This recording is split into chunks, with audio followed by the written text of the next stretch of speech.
We are wondering what is happening to the world. Everything is changing.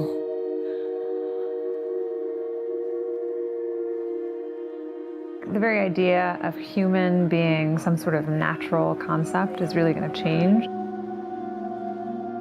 Our bodies will be so high-tech, we won't be able to really distinguish between what's natural and what's artificial. Inside our own heads is the most complex arrangement of matter in the known universe. You might ask yourself, can we get to be superhumans?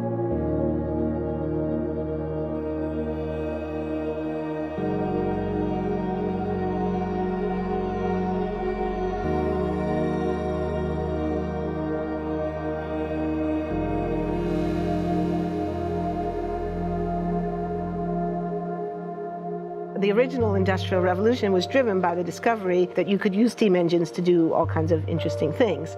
But that was followed by additional revolutions for electricity and computers and communications technology.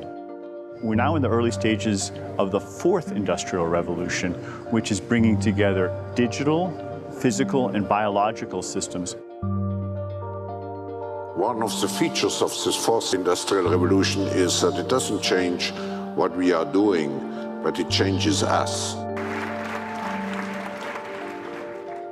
With the ability to visualize brain activity, for example, through a simple consumer-based EEG device, it gives us access to ourselves in ways that we've never before thought possible. It unlocks the black box that is the brain and enables us to really, truly be able to realize an identity that is aspirational. There's now a scientific foundation for the effects of mindfulness on the brain, on the genome, on biological aging. And when the human mind does know itself, then you get the potential for a new renaissance that restructures itself in terms of our relationship to life, our relationship to the planet, our relationship to work.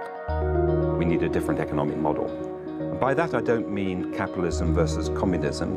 What I'm talking about is a shift in the system along the lines of the two big changes that happened in the 20th century, Keynesianism, with a much greater focus on health and education and the role of government working with business, and then a reaction against that in late century to neoliberalism, where the focus was on free markets, freedom of the individual, and getting governments out of the way. We need a shift to a new system that will allow us to meet the basic needs of every human on the planet, that will live within planetary means, that will be fairer, and that will be focused as its key goal, not on growth per se, but on maximizing human well-being. And history tells us that a values shift is triggered by creation of a new story about how we want to live. I see the circular economy as something which fits very closely with mankind's goal to be innovative and creative and to always progress. We can use asset tracking, we can use IT, we can use 3D printing to enable this different economic model to recover materials, feed them back into the economy, and really to decouple growth from the resource constraints we have. The reason we live in cities is not different today than it was 10,000 years ago. Even if we have got networks connecting us, we still want to have places where we meet in person. So this means the place where we work and the place where we live are much closer to each other, a city where we don't need to have big supply chains in order to produce things, where many things can be sourced locally thanks to 3D printing and robotics. So if we're able to do something to transform cities, to make them more efficient, then the impact can be huge. Think about the prospect of getting rid of plastics. We must not only be inspired or informed by nature, but actually use natural organisms with which to design products and building parts. Only instead of varying material properties, we're varying biological functionality. Design is critical today because it's the first signal of human intention. So the question of adding quality to quantity, it isn't a matter of simply circulating things that are potentially toxic. It's circulating things that are safe and healthy for all generations. So the goal is no longer, I want to be less bad, less monotonous, less unsafe, less unjust. It's really about a diverse, safe, healthy, and just world with clean air, clean water, clean soil, clean energy. Together we are fighting to preserve our fragile climate from irreversible damage and devastation of unthinkable proportions. we think about the original Industrial Revolution, it was an energy revolution. I like to think of it as a kind of bookending of a period in human history during which we used fossil fuels, and it worked very well for us for a long time. But now we have to bring that to an end. We have energy technologies that can power our civilization: solar, wind, biomass. So then the question is, well, how do we get grid integration? Maybe the wind is blowing in Denmark, the sun is shining in Germany, and now you can move that electricity through an integrated grid. You can supply energy to everyone who needs it, and you can supply energy at all times.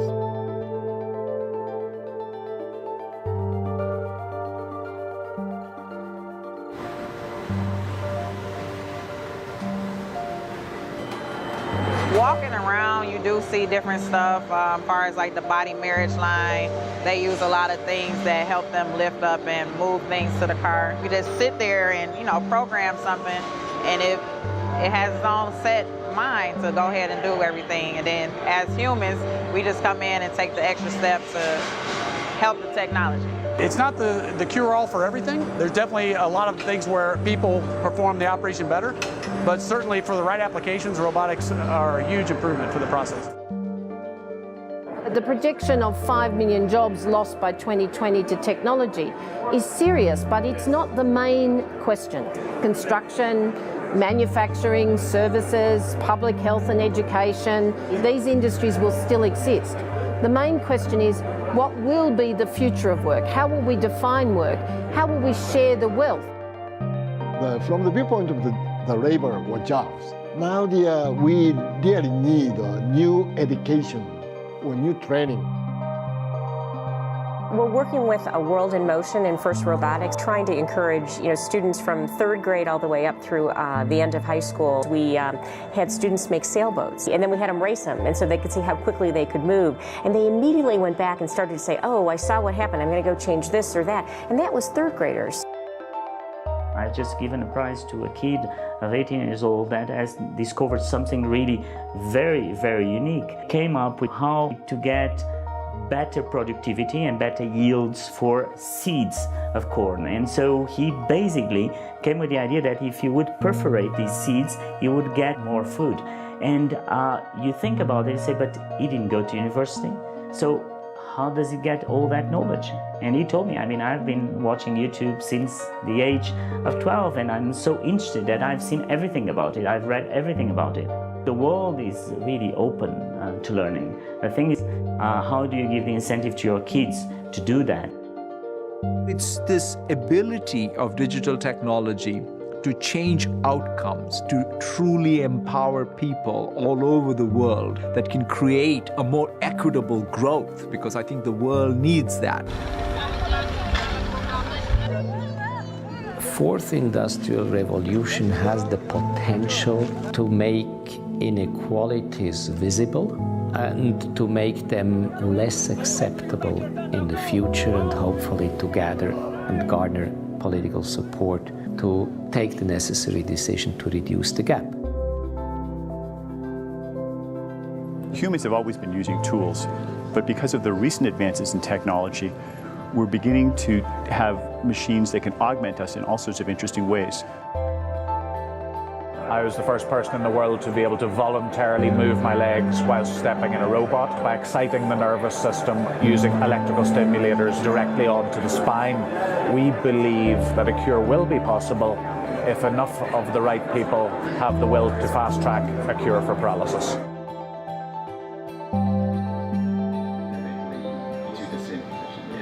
We take two things from the patient. First, we take a 3-dimensional X-ray, and we extract the 3-dimensional data out of that so we can make a perfectly shaped puzzle piece. And then we also take a sample of fat tissue from the patient so that we can extract the stem cells out of those. And we use those stem cells with this 3-dimensional scaffold that we fabricate, and after 3 weeks, we have a piece of living bone that's ready for implantation. Being able to use genome editing to understand the genetic changes that lead to cancer, and technologies like drug delivery, getting molecules into particular types of cells. There's a lot of excitement about being able to move much more quickly on this disease. One of the things that I think is so essential to free and open societies is freedom of thought. And up until now, the conversation we've been having is around freedom of speech. Once we can access people's thoughts and access people's emotions, we have to create a space that enables people to think freely, to think divergent thoughts, to think creative thoughts. And in a society where people fear having those thoughts, the likelihood of being able to enjoy progress is significantly diminished. We need to take responsibility at every level of society, from the individual and the personal to the institutional to the global, to adapt to these technological challenges and changes which are redefining what it means to be human, what it means to work, what it means to be completely embedded in this world. People always ask me if I'm an optimist or a pessimist. The technology exists, but how do we get it and implement it at the scale we need at a price that people around the world can afford? Even though we have everyday problems we have to solve, we have to find a way to lay the foundations for the innovations of tomorrow.